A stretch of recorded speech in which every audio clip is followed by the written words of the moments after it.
podcast, a virtual edition. My name is Hillary Heron, and I am your host. Today we have with us Allie Peters. She's with Cavender Auto Group. Allie, can you introduce yourself, give your title, and what that title really means?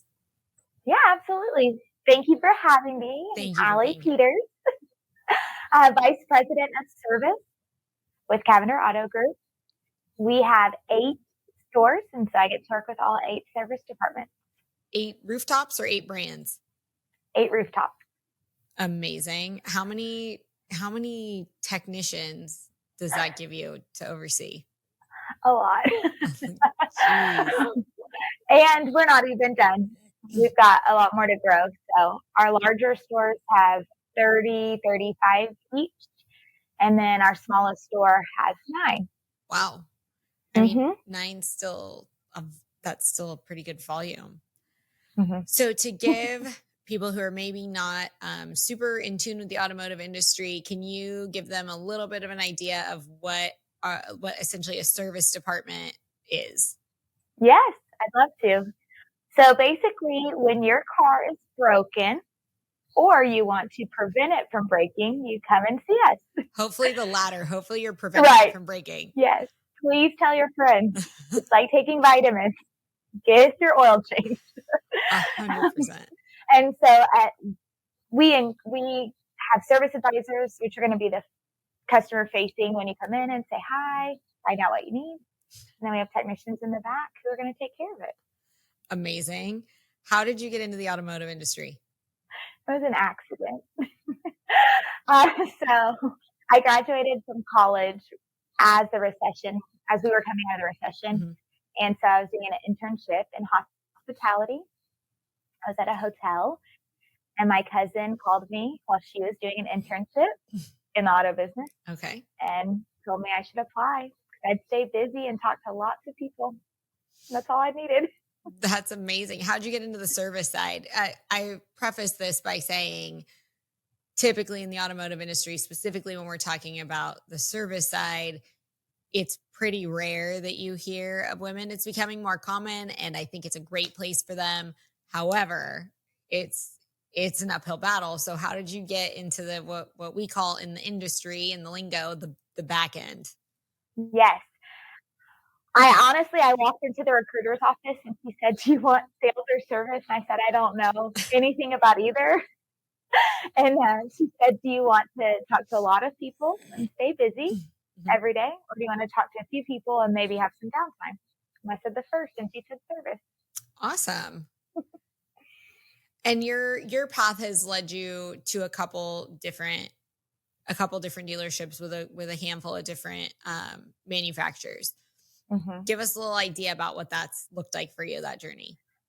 Yeah. So I started in Fort Worth, and I worked with an organization there, and I had the opportunity to start with Lexus, which is just between the two groups, Lexus and then the family that I worked for.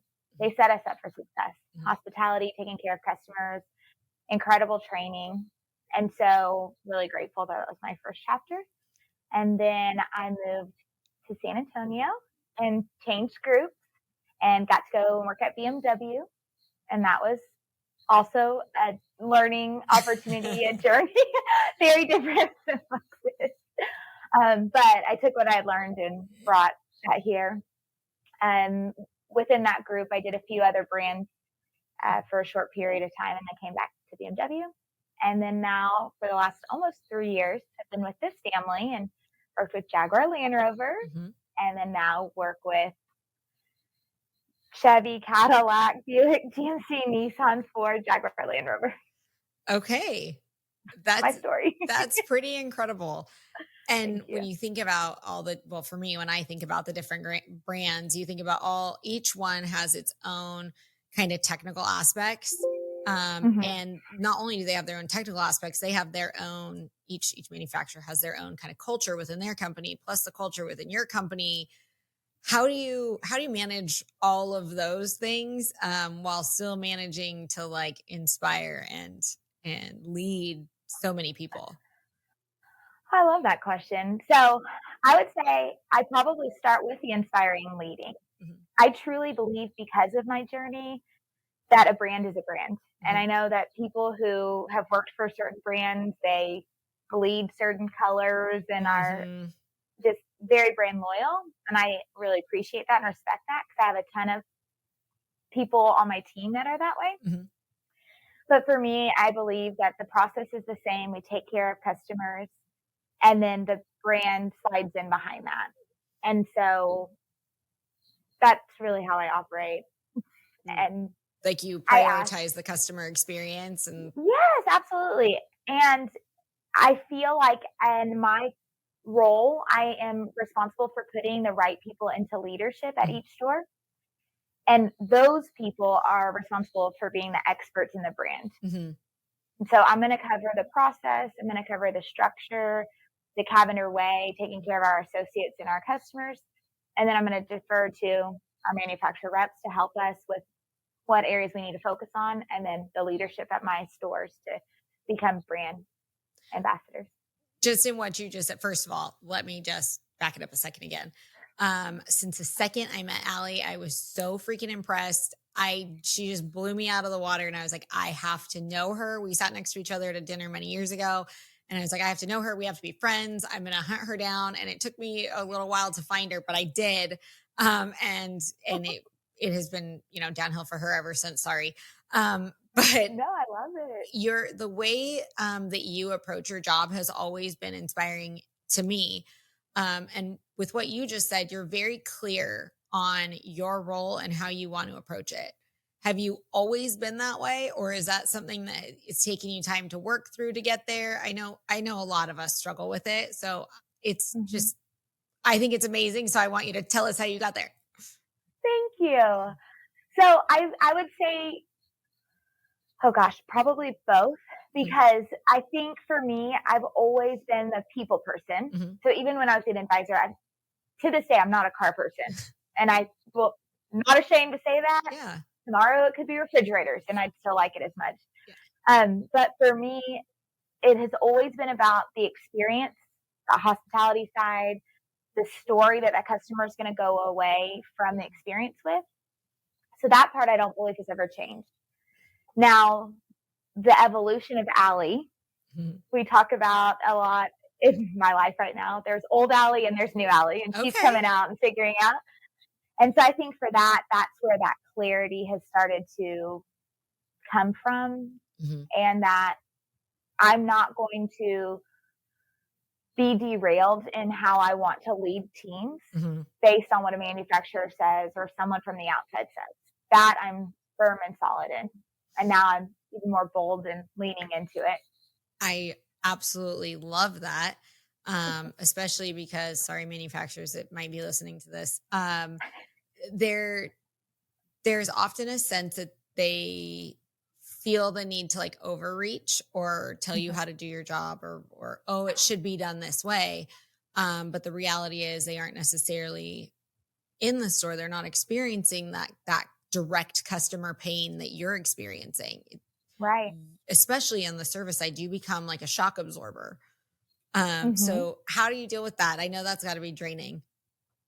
Yeah. I honestly, so there was this one period of life that I sold cars, and I was curious how it would be, and I'm glad I tried it. And 6 months later, I came back to the fixed side because that's where my heart is. But I think for me, it was recognizing that I sincerely care about people, and I wanted to help people.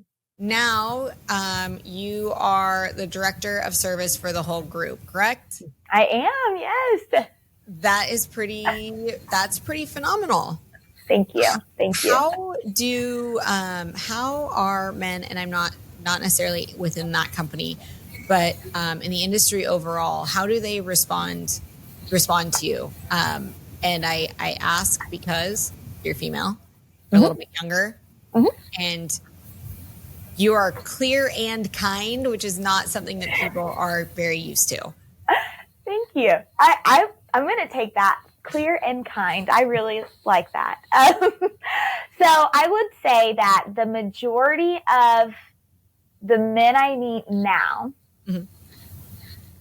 take me in stride and bring me along for the ride. There's still some that are a little older, like generationally, that not necessarily my organization, but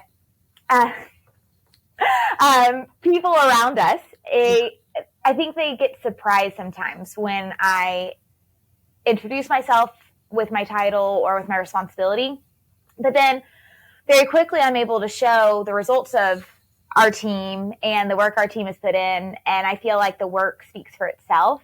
Mm-hmm. I think I felt it more when I was an advisor and when I was a service manager. So mm-hmm. when I was face to face with customers, oftentimes they didn't give us the respect that we truly deserved. And they spoke to us in ways that they never would have spoken to a male.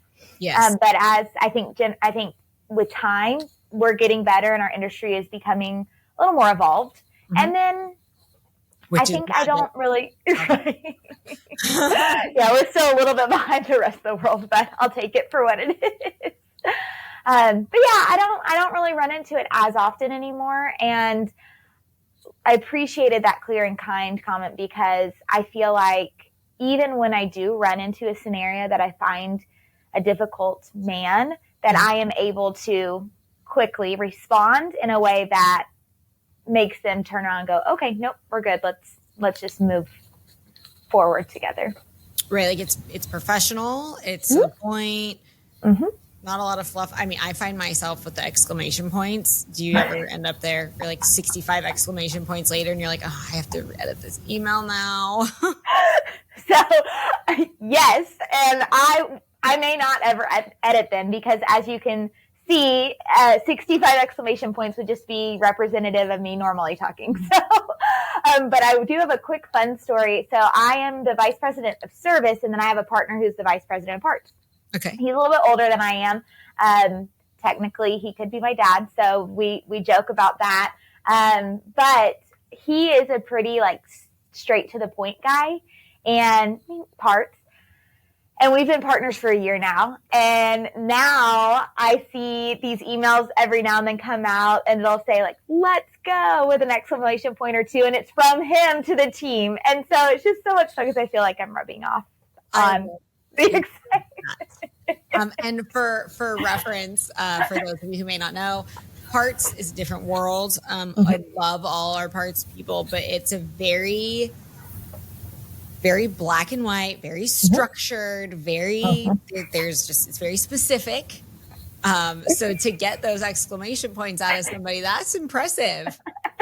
Yeah, it's been really fun. I really enjoy our partnership.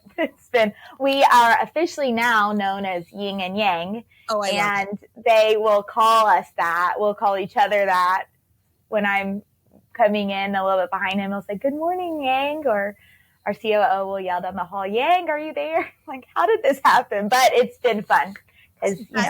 That's amazing. That's the dream, right? Like, yeah. Generationally different by gender, different by the way that you approach things. Parts is a little bit more behind the curtain typically.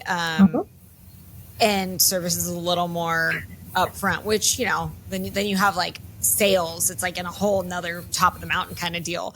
Right. That's just where they thrive, and that's okay. Everyone has their spot on the bus, right? Exactly. How has that helped your bottom line? I mean, without being too specific, because I know, business and what, but have you noticed that having that good relationship has helped your bottom line? It's helped your team. Have you noticed that in your work? I have, very much so. And it's just so exciting. So I can actually share that we have had 4 record months in a row. Woo! And and it was actually, So just January we had an incredible month. In February we hit more, and then March we did more, then April, and then May. And so the reality is that absolutely. I think people on my team are really engaged. I think we have really good relationships with parts and service, which is nice. It trickles down. And everyone's really competitive, but in a really friendly way. And so, yeah, we have seen a significant increase, which is really something I'm just so proud of them. And it makes me very proud to be in this role. That's phenomenal. Mm-hmm. You have like tangible proof that what you're doing is working. Yes. Yes, we do. when you have I was going to say a bad word, so I'm going to too. When you have a day where you want to just quit, give up, it's not worth it. I don't want to do this. This sucks. Because they happen to everybody. What's your go-to to either take a pause, recharge yourself? What is it that you need to do? What's that process like for you? So I have a few versions of it depending on the scenario. So anyone who's worked on that spectrum. That's right. Yeah. We've got the easy, quick, and we've got the big, bad.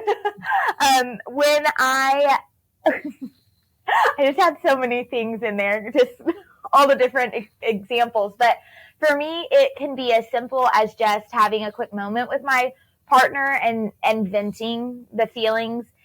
Oftentimes I'll say something like, well, the petty part in me feels this way. And then I'll kind of get it out. And then I'll go, okay, like I'm good now.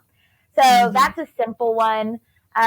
Sometimes when I need to take a moment, anyone who's worked with me has heard me say, take a lap. And that doesn't necessarily mean a physical lap. It could, but go walk the lot, get in your car and go drive somewhere, go sit under a tree. I mean, just get out and excuse yourself. So occasionally I'll take a lap. If I really am in a bad space, then I may go get a massage or have an adult beverage or dive into Netflix for a while. But, I want to say this, and I feel super cheesy and honestly feel a little guilty getting to say this, but I feel like I was made for this job. And very rarely do I have the days that make me feel that way. I felt that way often in certain chapters of my life.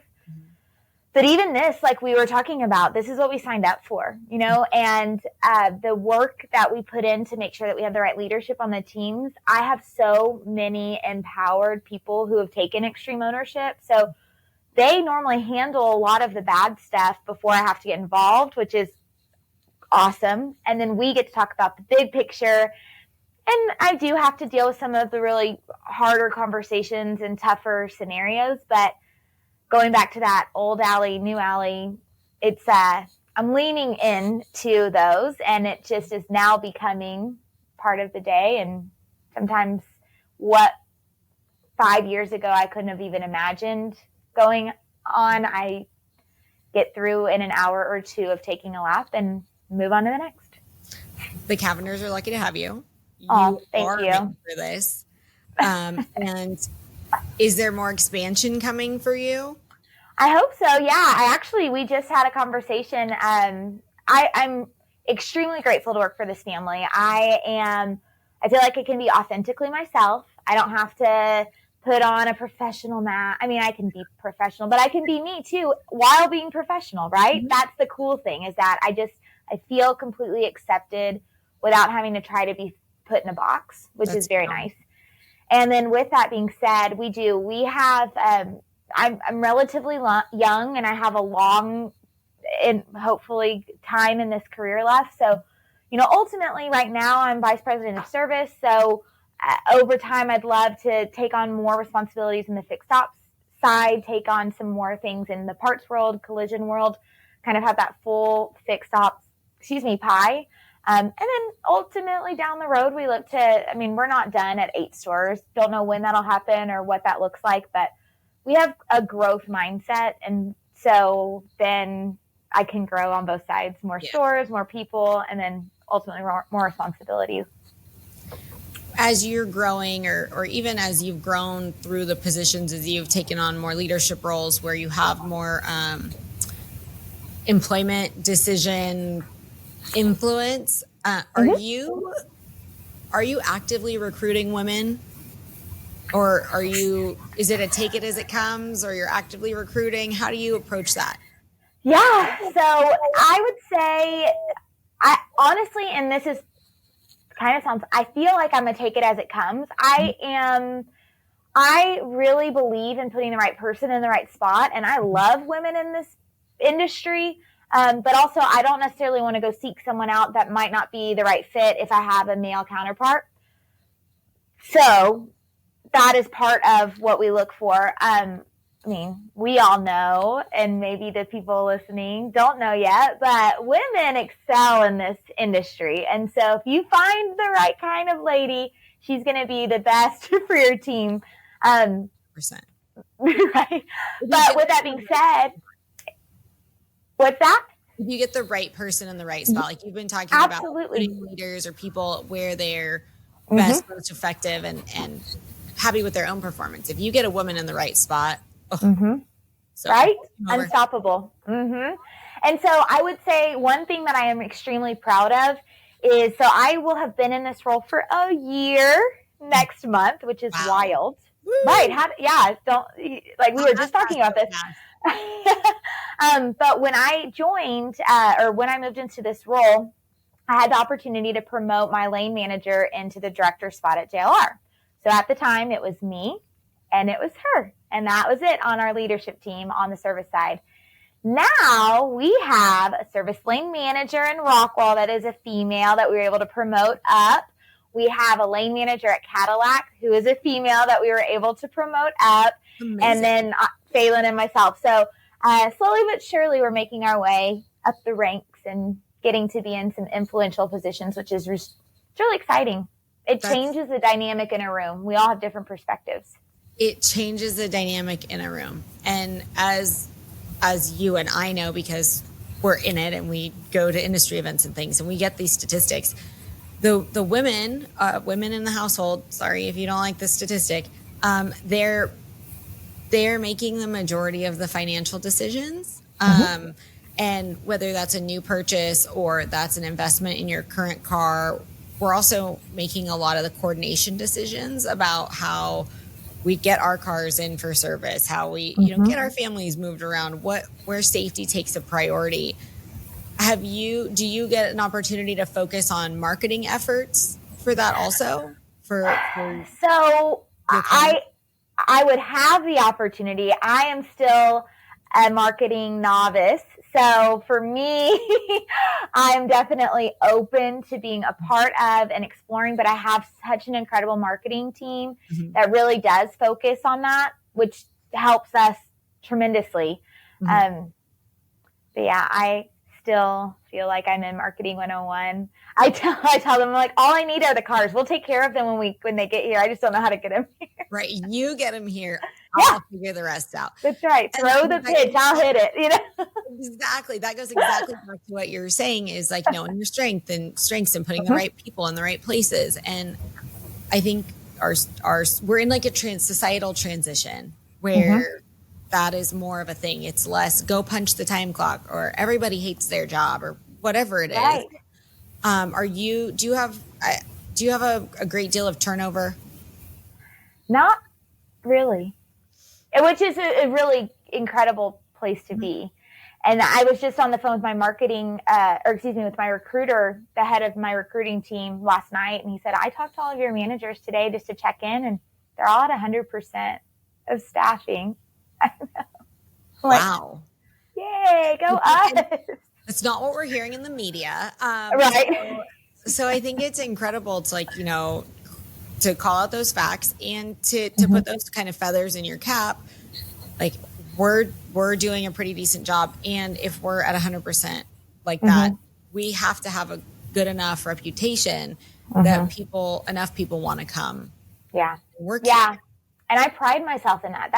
That is the thing that the moment, and I always knew I wanted to be in management. And so for me, being an advisor was kind of a step in the road. And obviously I care about people. So I wanted to take great care of my customers, but I always knew that there was more for me. And management was something where I was going to be able to take care of my teammates and team members day in, day out. And I feel that. And I feel like I have such incredible leadership at my stores that now they take care of their team members every day, which makes people want to stay. And, I think the thing that is probably one of my most favorite, like, claim to fames is when I can go on kind of a hiring streak that all comes as referrals from people who currently work for us. And we've been able to do that quite a bit, which is just something to feel really, really proud of. We want to be a great place to work, and I feel like we're really building that culture. That is something to be really, really proud of. That's it. It's a different mindset, and it takes effort on everybody's part to get there. So if you're not on the same page and there's a disconnect, it says a lot about your communication and your team's communication or willingness to communicate. Absolutely. And I want people, and I know that this is kind of in the world, some people believe, I don't even know how to say it. It's a word that sometimes, as a bit older on a certain side, I feel like is kind of an extreme, but the reality is that I genuinely want my teams to be a safe place to work, and not a safe space where you can't, but again, like, I just want people to feel safe, because I feel like when they feel safe, when they feel secure, when they have peace of mind, then they can go and actually completely be all in. And I don't want them to have a fear of being able to share something that's going on if they need some personal time off. I mean, I want to be the first person to know, and how can I help? And I genuinely feel like I have a team that feels that way too, which is just wonderful. A wonderful feeling. It's the dream. It really is. It's the type of leader that anybody who goes into leadership, if they're not going into it just for the paycheck, that is the type of team I think that they want to feel like that. They want to feel that connection. I'm so excited. I love to talk to you about it because I love your perspective on it. Thank you. Because you don't hear that a lot. There's, in the automotive industry, there's a lot of old school, we're breaking those things down and we're moving past them, but there's a lot of old school thought, like, you put your nose down, you just do it. Bell to bell, 6 days a week. You need an hour for lunch. Who are you? No, that's not. I want everyone to take their hour to lunch, and I want us to get close to 40 hours a week and 5 days. We can still, and we found we're even more successful when people have time away from the dealership to have a holistic life. If you're not good for yourself, you're not good for anybody else. I love that. Yeah. In my opinion. I agree. Right. That's why you have a Netflix marathon or a massage. Exactly. Or both at the same, like, can I just come here while I'm watching my Netflix? That's the next level of bad day. Hopefully we never reach that pinnacle. Yes. Yeah. If you get a text that says like Netflix with a massage emoji, you'll know something's very bad happened. Oh boy. And cookies. Right. And wine. Yes. I love it. That's on this path. Have you had any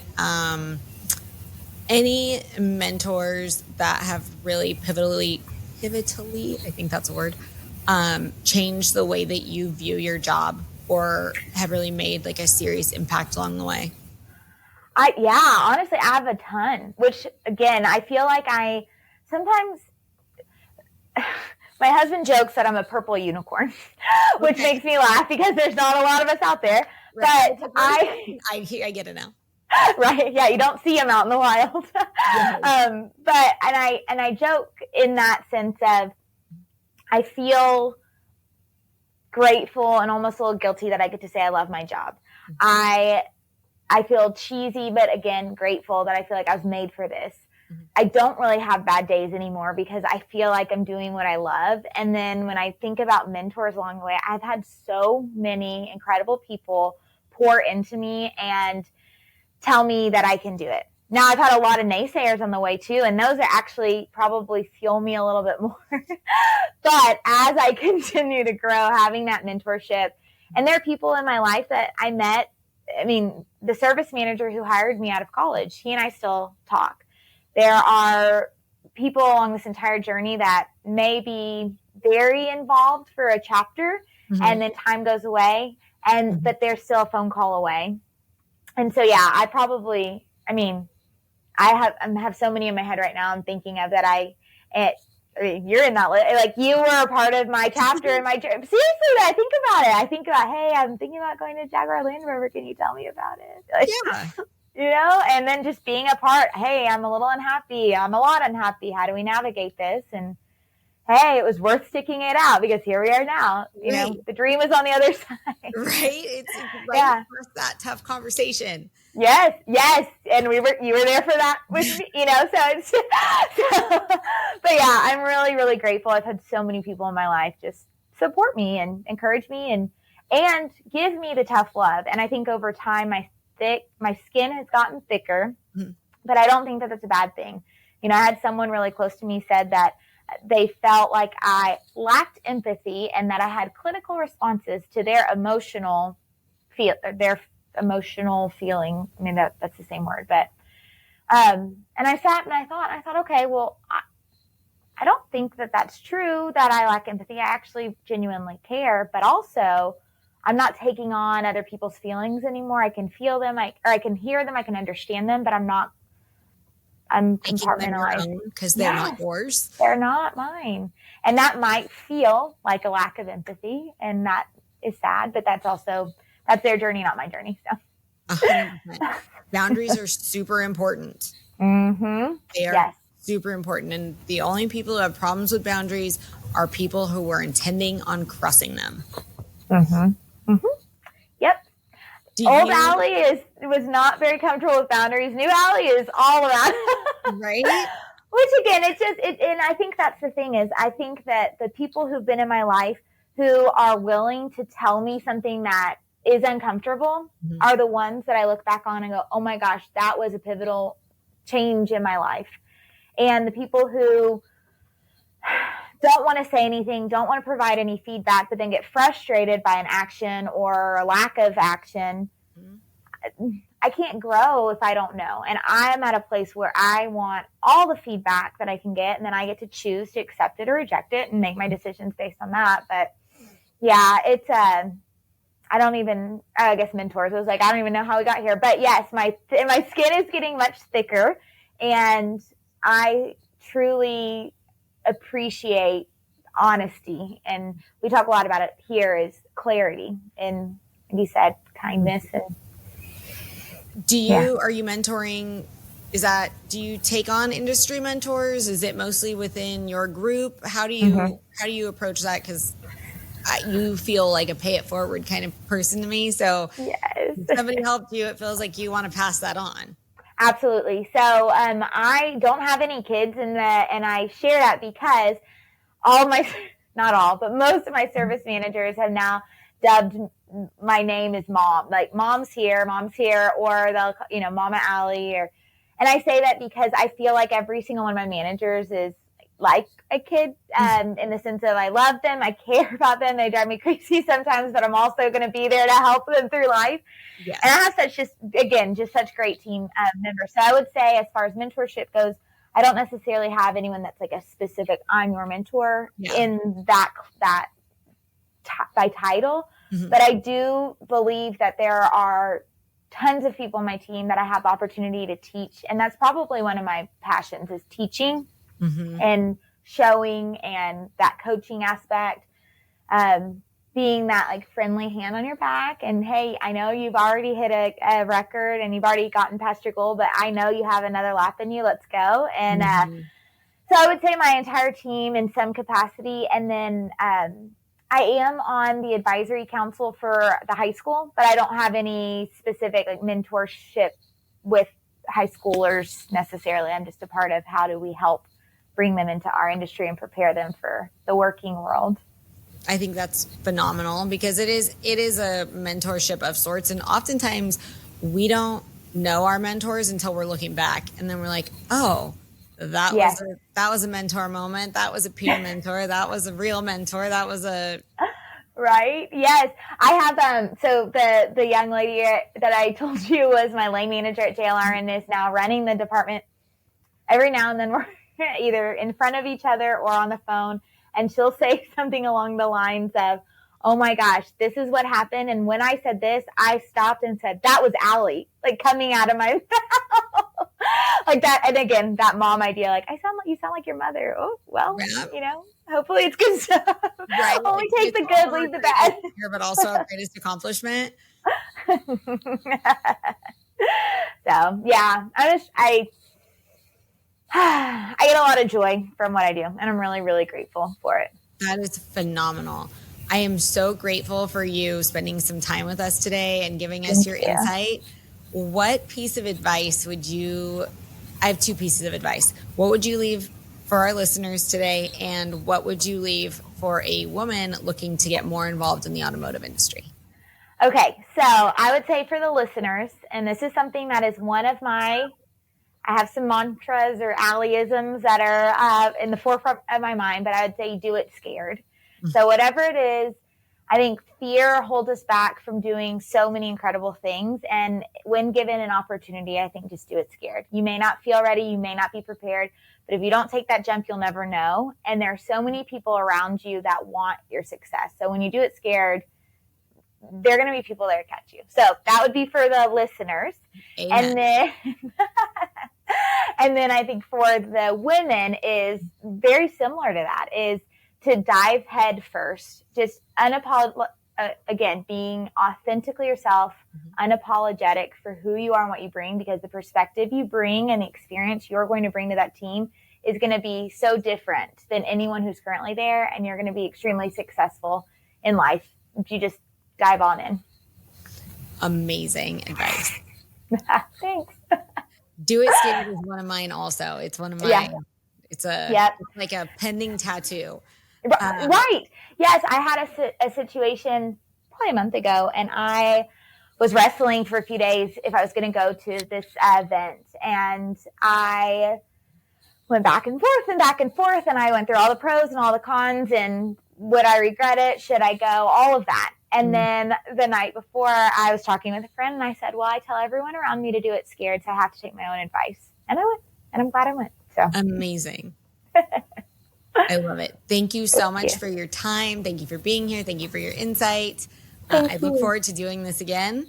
Yes, I would love that. It was so fun. It's always good talking with you. Ditto. Thank you. Thanks. A huge thank you to our incredible guests for sharing their stories, wisdom, and breaking down barriers with us. If you enjoyed today's episode, don't forget to subscribe and leave a review. Your support means the world to me and helps spread the word about the amazing women paving the road less traveled in male-dominated industries. If you have suggestions for a future guest or topic you'd like me to explore, please reach out on social media. I'd love to hear from you. Follow me on your favorite social platform for updates and behind the scenes. Keep pushing boundaries, challenging norms, and lifting each other up.